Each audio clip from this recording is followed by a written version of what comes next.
Todo comenzó con un silencio que pesaba más que cualquier palabra. La sala de reuniones, una joya arquitectónica olvidada por el tiempo, estaba colmada de ejecutivos que no se miraban entre sí.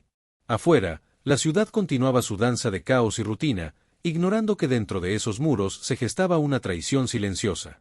Nadie lo sabía, pero el contrato que se firmaría esa tarde no solo decidiría el futuro de una empresa, sino el destino de dos almas enfrentadas por ideales opuestos. Entre las sombras de las decisiones, ella esperaba. Sin títulos, sin privilegios. Con una verdad quemándole las manos. Antes de comenzar este video, recuerda suscribirte y darle like. Era una tarde de lluvia espesa, de esas que parecen querer ocultar el mundo bajo una cortina de agua y memoria. Aquel edificio olvidado en el centro apenas retenía sus columnas de mármol desgastado y ventanales empañados por el tiempo. Allí dentro, una reunión que debía ser rutinaria comenzaba a fracturarse en silencio. Nadie hablaba de ello abiertamente, pero se respiraba la traición como quien detecta un olor que no encuentra origen. En la cabecera de la mesa, rodeado de rostros calculadores, estaba don Ramiro Esteves, fundador de una red de comedores comunitarios que habían alimentado durante años a cientos de familias. Era un hombre de principios firmes, ahora más vulnerable que nunca, ante una serie de votos que podían arrebatarle todo. Había confiado en sus socios, había cedido decisiones con la fe ciega de quien cree en las causas justas. Pero esa tarde, mientras se revisaban los balances, él notó que los números no cuadraban. Lo callaron. Le dijeron que era un error contable, que no entendía la nueva proyección financiera. Su voz, antes respetada, ahora era ignorada como si fuera una simple sombra del pasado. Frente a él, uno de los asesores propuso cambiar la dirección general, apartarlo por motivos operativos. Ramiro no se levantó. No protestó. Solo bajó la mirada hacia sus manos, esas que años atrás habían servido comida con humildad. Había algo que no estaba bien, pero no tenía pruebas. Lo sabían. Por eso lo acorralaban. Lo que ninguno esperaba era que alguien más estuviera escuchando.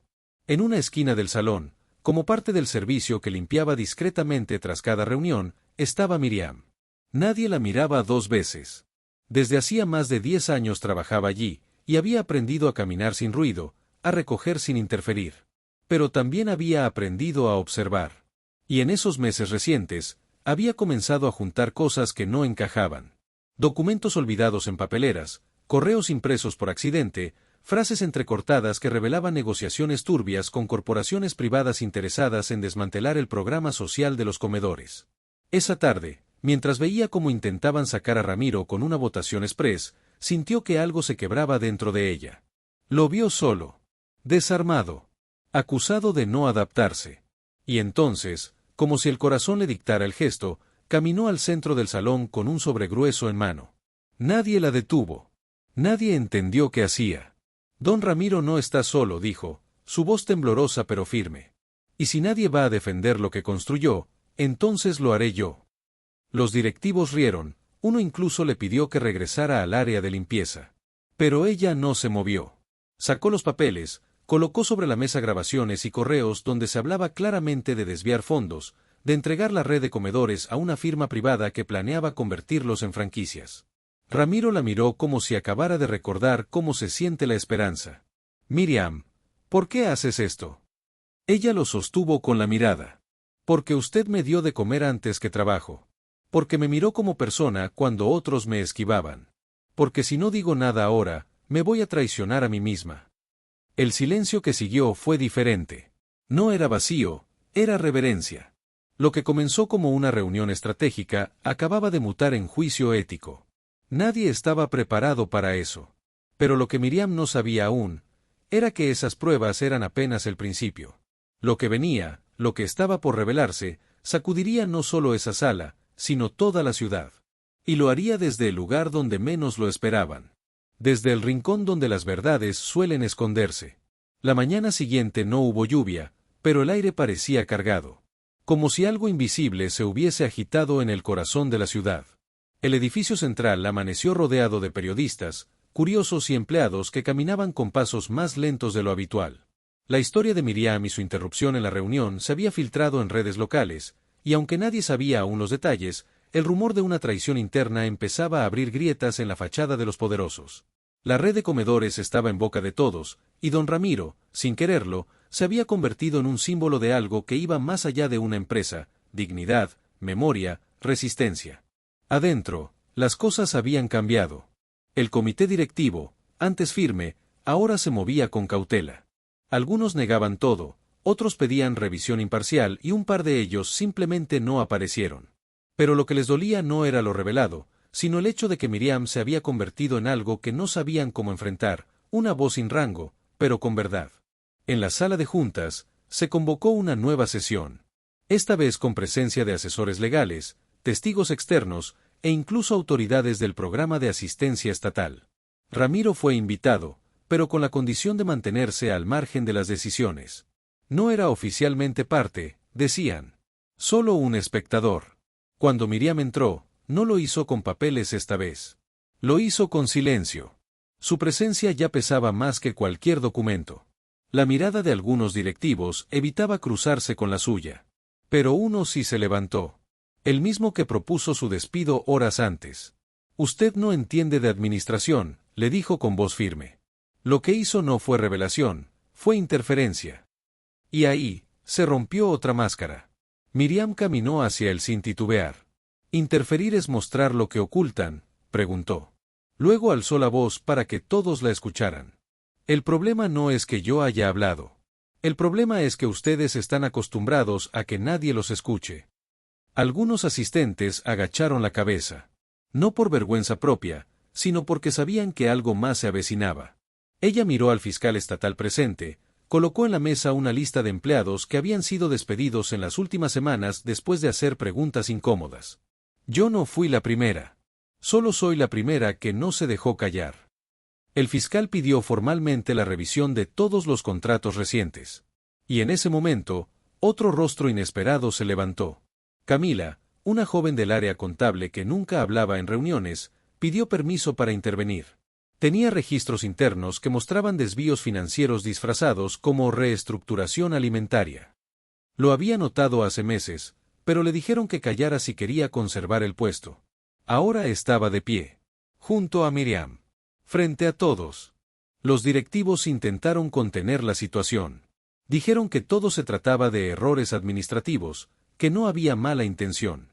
Pero entonces uno de los socios, bajo presión, dijo algo que congeló la sala: el contrato de transferencia ya está firmado. Solo estamos esperando el anuncio oficial. Fue entonces cuando Ramiro se levantó. No tenía permiso para hablar, pero lo hizo igual. ¿Así que era cierto?, preguntó con voz rota. Querían vender lo que construimos entre voluntarios, entre madres que cocinaban con lo poco que tenían. Nadie respondió. No pudieron. Porque justo en ese momento, como si el tiempo hubiese elegido su instante perfecto, se abrieron las puertas del salón y entró un hombre mayor con una carpeta bajo el brazo. Era el representante legal del antiguo Consejo Comunitario, el que había sido disuelto silenciosamente meses atrás. Tenía una copia del acta original de constitución de la red de comedores, con cláusulas que prohibían su venta sin consulta ciudadana. Las caras cambiaron. Se desfiguraron. Las máscaras no solo se habían caído, ahora estaban pisoteadas por la verdad. Y aún no sabían que faltaba más. Que la voz de los que no eran escuchados apenas comenzaba a levantarse. Afuera, la ciudad comenzaba a escuchar. Lo que empezó como un rumor ya tenía nombre, rostros, registros. En las radios comunitarias, la historia del comedor y de Miriam se repetía en distintos tonos. Algunos la llamaban la rebelión del silencio, otros decían que era la memoria que volvió a golpear la puerta. Sea como sea, las palabras se extendían como lava, lentas, pero imposibles de detener. En la sala principal del edificio, ese mismo día, se convocó una nueva asamblea. Esta vez no solo era institucional. Había vecinos, trabajadores, antiguos voluntarios que no eran parte de ninguna nómina, pero que habían cocinado durante años para alimentar a niños y abuelos. Las sillas se llenaron rápido. Las puertas se mantuvieron abiertas. Y en el centro, como un corazón recién descubierto, la carpeta del antiguo Consejo Comunitario descansaba sobre una mesa larga rodeada por la memoria viva del barrio. Ramiro se sentó en silencio, pero sus ojos hablaban. Miriam, con voz templada, inició la reunión, no con denuncias, sino con recuerdos. Enumeró cómo había comenzado todo, cómo se organizaban los turnos, cómo se medía la cantidad de arroz según las semanas de lluvia, cómo se cuidaba la nevera como si fuera un altar.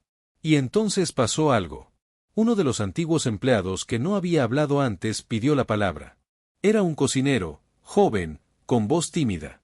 Dijo que durante meses había ayudado a esconder las irregularidades porque tenía miedo de perder su trabajo. Pero ahora, al ver la gente reunida, se dio cuenta de que había perdido algo más importante, la confianza de su comunidad.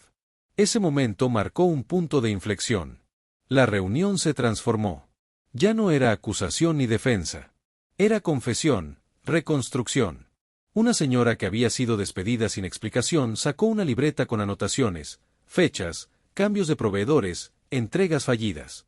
Otro mostró recibos guardados en su casa durante años, pensando que algún día servirían. Y ese día había llegado. Con cada palabra, el edificio ya no parecía un centro de operaciones, sino un templo donde la memoria colectiva retomaba el mando. El fiscal escuchaba, tomaba notas. Pero más allá de su presencia oficial, algo más profundo se gestaba, un llamado a volver a lo esencial. Miriam propuso que se reactivara el Consejo Comunitario, esta vez con reglas claras de participación, transparencia y supervisión popular. No para devolver un poder institucional, sino para proteger la red que nunca debió ser negociada. Al final del día, los directivos no tuvieron opción. Acordaron suspender el contrato de venta, revisar todo el procedimiento y abrir una consulta ciudadana vinculante. El anuncio fue recibido con aplausos, pero también con llanto. No era victoria sobre el poder. Era recuperación del sentido. Cuando todos comenzaron a retirarse, Ramiro permaneció un instante más en la sala. Miró la carpeta, luego el rostro de Miriam, y luego al grupo que aún conversaba afuera. Pensó en las madres que cocinaban, en las manos que limpiaban ollas, en los niños que esperaban su turno con un plato vacío. Entonces susurró, volvió a respirar. Y en ese suspiro, el comedor dejó de ser un servicio. Volvió a ser hogar. La ciudad despertó con un murmullo distinto. No era el ruido del tráfico ni las conversaciones en la panadería, era una vibración que parecía salir del suelo, de las grietas de los edificios, como si algo subterráneo hubiera sido liberado. En las calles cercanas al comedor comunitario, las paredes comenzaron a llenarse de carteles dibujados a mano, frases como lo que alimenta no se vende y memoria no negociable cubrían postes de luz y puertas cerradas. La gente ya no solo hablaba de lo ocurrido, sino que empezaba a actuar. En el antiguo almacén de víveres, abandonado hacía años por falta de presupuesto, un grupo de jóvenes se había reunido. Entre ellos estaba Camila, quien con las pruebas contables había iniciado el derrumbe del silencio. Ese día no trajo papeles. Trajo ideas. Querían reabrir el almacén como centro logístico para los comedores, pero también como escuela abierta, un espacio para enseñar administración comunitaria, nutrición, participación ciudadana. Don Ramiro entró y se quedó observando. Cuando algo renace, tiene que aprender a caminar de nuevo, dijo, colocando en una repisa la vieja caja de llaves del almacén, con etiquetas borradas pero aún legibles. Las autoridades oficiales no tardaron en llegar. Querían acompañar el proceso. Pero Miriam dejó claro que esta vez no sería dirigido por estructuras externas. Esto no se trata de supervisión, se trata de confianza recuperada, les dijo. Así comenzó el diseño del nuevo Consejo Ciudadano del Alimento. No era un nombre formal, pero resonaba. Era híbrido, parte ritual, parte político, parte sueño colectivo. La propuesta incluía que cada decisión pasara por una asamblea abierta mensual, que los números se publicaran en tiempo real, que los niños pudieran participar con dibujos de lo que querían comer. El día en que se reabrió el comedor, no hubo ceremonia oficial. Fue más bien un acto íntimo, poderoso en su humildad. Las primeras en llegar fueron las madres que años atrás cocinaban con lo que encontraban. Una de ellas traía una olla oxidada. Otra, una receta en una servilleta amarilla. No había cámaras, pero sí memoria. Los ingredientes eran simples, arroz, lentejas, cebolla. Pero lo que se cocinó ahí tenía otro sabor. Un sabor que no venía de los condimentos, sino de la posibilidad de volver a creer. Mientras las cucharas se movían y los niños corrían con platos entre las manos, alguien dejó sobre la mesa un cuaderno en blanco. Era para registrar historias. No números. Historias de quienes servían, quienes comían, quienes soñaban. Miriam tomó la primera página y escribió: aquí no se guarda comida. Se guarda dignidad. Y entonces, Como si el ciclo se cerrara para abrir otro más profundo, sonó una canción afuera. No se supo quién la empezó. Pero la letra hablaba de ollas, de manos, de calles que aprendieron a hablar. Fue en ese canto donde muchos entendieron que no era solo el comedor lo que había renacido. Era la voz de una comunidad que se negó a ser borrada. Y que ahora, sabía que alimentar también es resistir. Días después, comenzaron a aparecer cartas en los buzones. No eran notificaciones oficiales ni propaganda. Eran manuscritas, algunas con dibujos, otras con palabras temblorosas. Venían de niños, de abuelas, de voluntarios que nunca pudieron entrar al edificio central, pero que ahora sentían que algo les pertenecía de nuevo. Gracias por volvernos parte, decía una. Ahora sé que mi receta tiene historia, decía otra. Era como si la comunidad entera hubiese estado esperando un permiso para volver a hablar. En una de esas cartas, dirigida a Miriam, una niña escribió: «Cuando yo sea grande, quiero ser como tú. Pero no para denunciar, sino para defender lo que da calor». Esa frase terminó pegada en la puerta del comedor, junto a otras que formaban un mural de voces. Ya no era solo una reconstrucción estructural. Era una reparación simbólica. El espacio se transformaba cada día. El almacén se convirtió en aula, la cocina en lugar de encuentro, las mesas en escenarios donde las historias se servían con sopa y pan. Los antiguos directivos nunca regresaron del todo. Algunos renunciaron. Otros fueron llamados a rendir cuentas en instancias legales. Pero la comunidad, lejos de buscar venganza, optó por algo más potente: documentar. Miriam y Camila empezaron a grabar testimonios, con una cámara prestada, sobre lo que pasó antes, durante y después del intento de venta. Querían que la historia no quedara solo en papeles oficiales, sino en relatos vivos que sirvieran como amuleto para otras comunidades. Un día, al finalizar una de las jornadas de limpieza, Ramiro se sentó en la puerta del comedor con un cuaderno en las manos. Lo abrió y comenzó a escribir. No crónicas ni denuncias. Escribía recetas. Pero cada una tenía una historia. Sopa de arroz con dientes apretados, contaba el día que cocinaron sin luz pero con esperanza. Guiso de resignación con cambio de último momento, hablaba de cuando pensaban cerrar pero alguien donó papas justo a tiempo. Era su manera de decir que cada plato tenía memoria. Y que esa memoria, aunque servida caliente, debía cuidarse como si fuera sagrada. La red de comedores siguió creciendo, pero no por expansión institucional. Crecía como crecen las raíces, por debajo, conectando historias, traspasando miedos. Empezaron a llegar delegaciones de otros barrios, de otras ciudades, preguntando cómo lo habían hecho. La respuesta nunca era técnica. Siempre era humana: nos escuchamos. En una de esas visitas, una mujer de otra comunidad se quebró en llanto frente a la olla humeante. Dijo que nunca creyó posible volver a confiar en una estructura. Miriam le ofreció servirle con sus propias manos. Aquí no venimos a dar comida.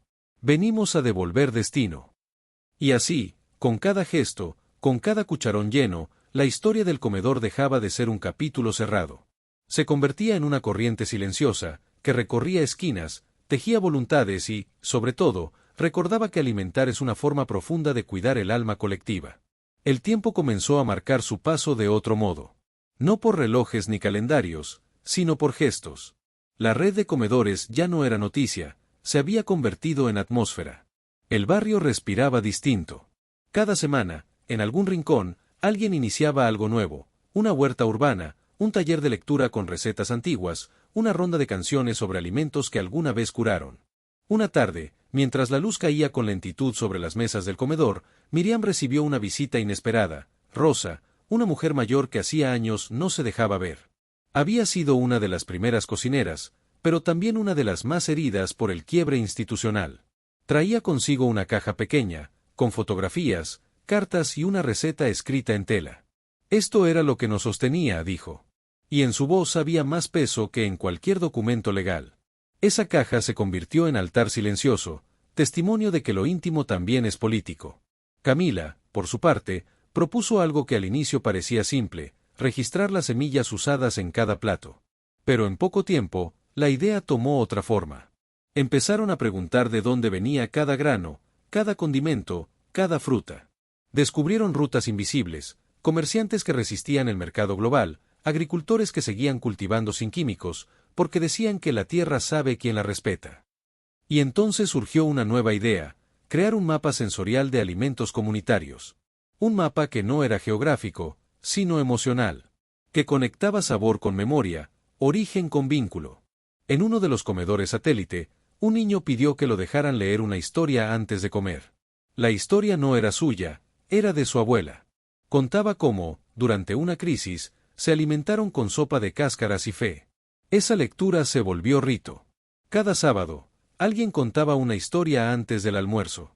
Historias sobre resistencia, sobre amor, sobre recetas que no están en libros sino en miradas. Ramiro, cada vez más silencioso pero presente, comenzó a pintar. Usaba pigmentos naturales, extraídos de cebolla, remolacha, cúrcuma.